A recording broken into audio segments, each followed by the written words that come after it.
ಹೆಣ್ಣು ಮಕ್ಕಳಿಗೆ ಸಾಮಾನ್ಯವಾಗಿ ಗೌರಿ ಹಬ್ಬ ಬಂತೆಂದರೆ ಅವರಿಗೆ ತಮ್ಮದೇ ಆದಂತಹ ಖುಷಿ, ಸಂಭ್ರಮ, ಸಡಗರವಿರುತ್ತದೆ. ತಮ್ಮ ಸಂತೋಷವನ್ನು ಅಕ್ಕಪಕ್ಕದ ಮನೆಯವರೊಂದಿಗೆ ಹಂಚಿಕೊಳ್ಳುತ್ತಾರೆ. ಅವರು ಕೇಳುತ್ತಾರೆ, ನಮ್ಮ ಅಣ್ಣ ಬಾಗಿನ ತಂದಿದ್ದ, ನಮ್ಮ ತಂದೆಯವರು ಬಂದಿದ್ದರು, ನನ್ನ ತಮ್ಮ ಬಾಗಿನ ತಂದಿದ್ದ, ಜೊತೆಯಲ್ಲಿ ಬಟ್ಟೆ ತಂದಿದ್ದ ಎಂದು ತಮ್ಮ ಮನೆಯಲ್ಲಿ ಅವರಿಗೆ ಅವರ ತಂದೆಯ ಅವರ ತವರಿನ ಮನೆಯಿಂದ ಬಂದಂತಹ ಬಾಗಿನವನ್ನು ತಂದಿದ್ದರು ಎಂದು ಹೇಳಿಕೊಂಡು ತಮ್ಮ ಸಂತೋಷದಿಂದ ಸುಖವನ್ನು ಕಳೆಯುತ್ತಾರೆ. ಹೀಗೆ ಹಾಸನ ತಾಲೂಕು ಕಟ್ಟಾಯ ಹೋಬಳಿ ಗೊರೂರಿನಲ್ಲಿರುವಂತಹ ಹೇಮಾವತಿ ಜಲಾಶಯಕ್ಕೆ ಬಾಗಿನ ಬಿಡುವುದು ಏಕೆ ಎಂದು ಕೆಲವರಿಗೆ ಅನುಮಾನವಿರುತ್ತದೆ. ಗೊರೂರಿನಲ್ಲಿ ನಿರ್ಮಿಸಿರುವಂತಹ ಶ್ರೀ ಹೇಮಾವತಿ ಜಲಾಶಯವನ್ನು ಗೊರೂರಿನಲ್ಲೇ ಕಟ್ಟಿರುವುದರಿಂದ ಅದರ ಹಿಂದಿನಲ್ಲಿರುವ ನೀರನ್ನು ತಡೆದು ಅದು ಮುಂದಕ್ಕೆ ಹೋಗುತ್ತದೆ. ಹಾಗೆಯೇ ತನ್ನ ತವರೂರು ಗೊರೂರು ಎಂದು ಅದು ತಿಳಿದುಕೊಂಡಿದೆ.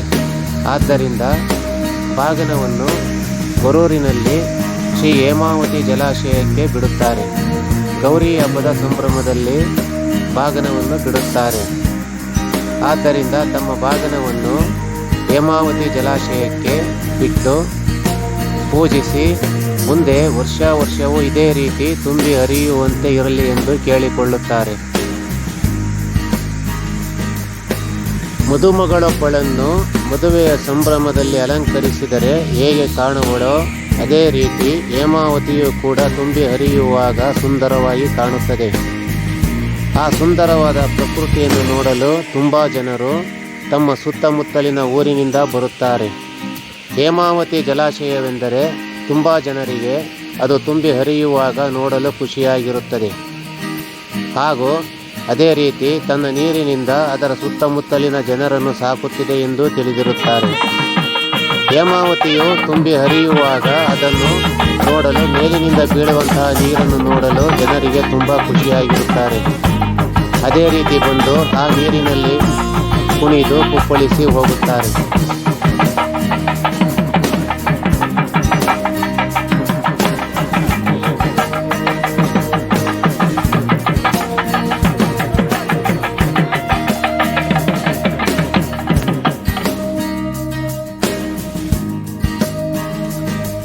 ಶ್ರೀ ಹೇಮಾವತಿ ಜಲಾಶಯದ ಹಿಂದಿನ ಭಾಗ ಹಾಸನದಿಂದ ಸುಮಾರು 23 ಕಿಲೋಮೀಟರ್ ದೂರದಲ್ಲಿರುವಂತಹ ಶ್ರೀ ಹೇಮಾವತಿ ಜಲಾಶಯದ ಹಿಂದಿನ ಭಾಗವನ್ನು ಕೋನಾಪುರವೆಂದು ಕರೆಯುತ್ತಾರೆ.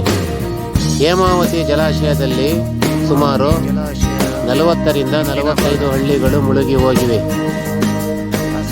ಹೇಮಾವತಿ ಜಲಾಶಯದ ಹಿಂದಿನ ಭಾಗದಲ್ಲಿರುವಂತಹ ಶ್ರೀ ಕೋನಾಪುರವೂ ಒಂದು. ಅದರಲ್ಲಿರುವಂತಹ ಬೆಟ್ಟದ ಮೇಲೆ ರಂಗನಾಥ ಸ್ವಾಮಿ ದೇವಾಲಯವಿದೆ.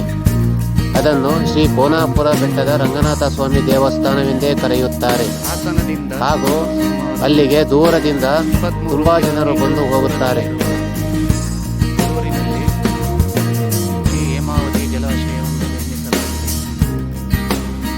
ಹೇಮಾವತಿಯ ಹಿಂದಿನ ಭಾಗದಲ್ಲಿರುವ ಜಲಾವರಣಗೊಂಡಿರುವಂತಹ 43 ಹಳ್ಳಿಗಳಿಗೆ ನೀರಿನ ಆವರಣವಾಗಿದೆ.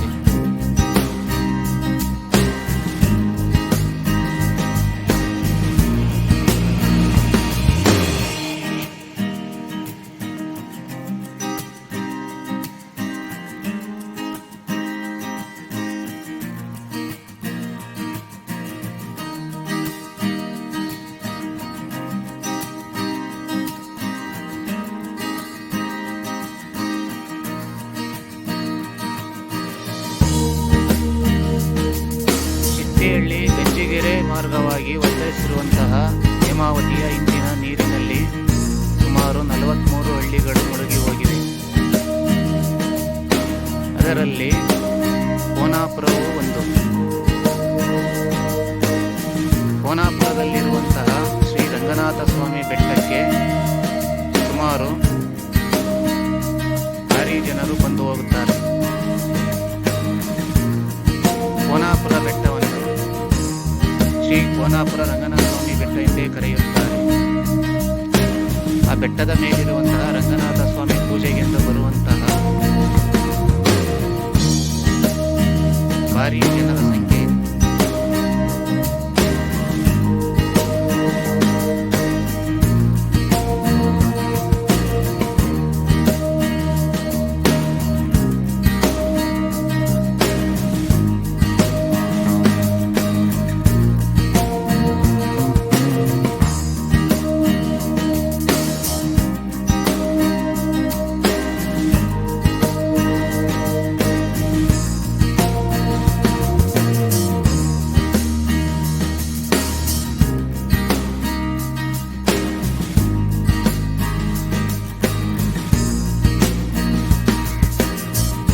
ಭಾರೀ ದೂರದಿಂದ ಬರುವಂತಹ ಶ್ರೀ ಕೋನಾಪುರ ರಂಗನಾಥ ಸ್ವಾಮಿ ಬೆಟ್ಟಕ್ಕೆ ಜನರು ಪ್ರೀತಿಯಿಂದ ಬಂದು ಹಣ್ಣು ಕಾಯಿ ಮಾಡಿಸಿಕೊಂಡು ಹೋಗುತ್ತಾರೆ. ಕಟ್ಟಾಯದಿಂದ ಸುಮಾರು 5 ಕಿಲೋಮೀಟರ್ ದೂರದಲ್ಲಿರುವಂತಹ ಶ್ರೀ ಕೋನಾಪುರ ಬೆಟ್ಟಕ್ಕೆ ಕೋನಾಪುರ ರಂಗನಾಥ ಸ್ವಾಮಿ ಬೆಟ್ಟ ಎಂದೇ ಕರೆಯುತ್ತಾರೆ. ಶ್ರೀ ರಂಗನಾಥ ಸ್ವಾಮಿ ಬೆಟ್ಟಕ್ಕೆ ಬರುವಂತಹ ಜನರು ಪ್ರೀತಿಯಿಂದ ಬಂದು ಹಣ್ಣು ಕಾಯಿ ಮಾಡಿಸಿಕೊಂಡು ಅಲ್ಲಿರುವಂತಹ ಸುತ್ತಮುತ್ತಲಿನ ನೀರಿನ ಪರಿಸರವನ್ನು ನೋಡಿ ತುಂಬ ಸಂತೋಷ ಪಟ್ಟುಕೊಂಡು ಹೋಗುತ್ತಾರೆ.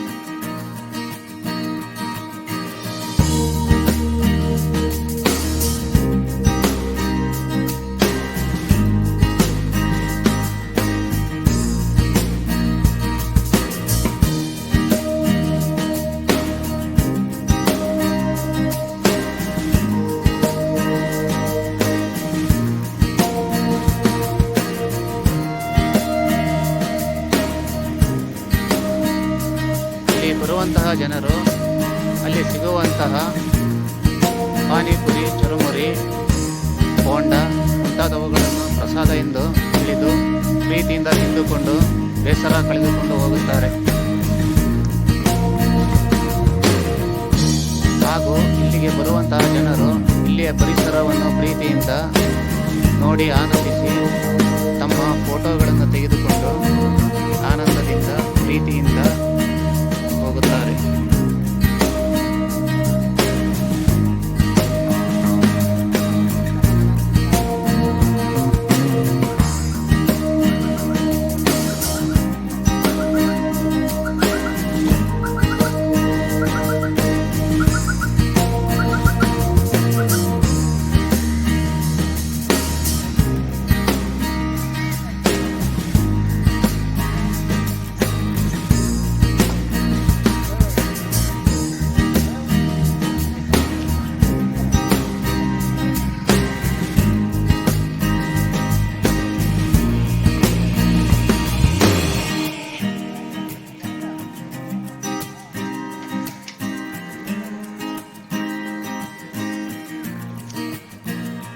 ದೇವಸ್ಥಾನದ ಮೆಟ್ಟಿಲುಗಳು ಇವು.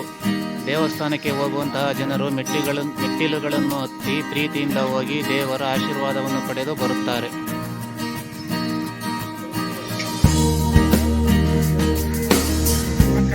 ಇಲ್ಲಿಗೆ ಬರುವಂತಹ ಜನರು ಚುರುಮುರಿ, ಬೇಲ್ಪುರಿ, ಬೋಂಡ, ಬಜ್ಜಿಗಳನ್ನು ತಿಂದು ಆನಂದದಿಂದ ಹೋಗುತ್ತಾರೆ.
ಕೋನಾಪುರ ರಂಗನಾಥ ಸ್ವಾಮಿ ದೇವರನ್ನು ಸಂಕ್ರಾಂತಿ ಹಬ್ಬದಲ್ಲಿ ಊರಿಗೆ ಮೆರವಣಿಗೆ ಎಂದು ತರುತ್ತಾರೆ. ಮೆರವಣಿಗೆ ಮುಗಿದ ನಂತರ ದೇವಸ್ಥಾನಕ್ಕೆ ತೆಗೆದುಕೊಂಡು ಹೋಗಿ ಇಡುತ್ತಾರೆ. ದೂರದಿಂದ ಬರುವಂತಹ ಜನರು ಪ್ರೀತಿಯಿಂದ ದೇವರಿಗೆ ಅರ್ಚನೆ ಮಾಡಿಸಿ ಗುರುಗಳಿಂದ ಪೂಜೆ ಪುರಸ್ಕಾರ ಹಾಗೂ ಅವರ ಹೆಸರಿಗೆ ಅರ್ಚನೆ ಮಾಡಿಸಿ ದೇವರ ಪ್ರಸಾದವನ್ನು ತೆಗೆದುಕೊಂಡು ಹೋಗುತ್ತಾರೆ.